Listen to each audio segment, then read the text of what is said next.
Magandang umaga sa inyong lahat. Alas 6 ng umaga dito sa Pilipinas.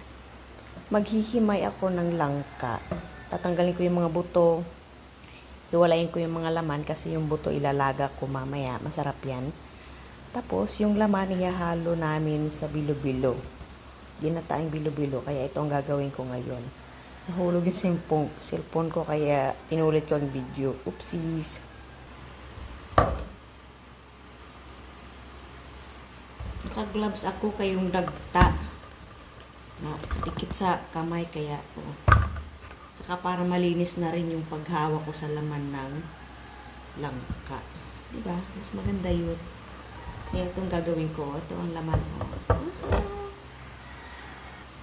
Nakalimutan ko lagyan ng cooking oil ang kutsilyo ko, mamaya na lang.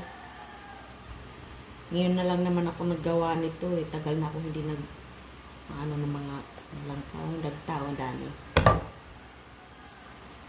Naglagay ako ng oil, pahid ko sa kutsilyo para hindi dumikit lahat. Hindi mahirapan maghugas mamaya. Itong langka na ito, 200 plus ang 1 kilo, kaya medyo may kamahalan, pero sige na lang. Minsan lang naman ako bumibili nito at minsan lang naman ako nagagawa dito sa Pilipinas. Kaya alam niyo naman, mahal ang pamasahe. Dadaanan lang namin kahapon sa tabing daan. Galing kami bumili ng mga pintura at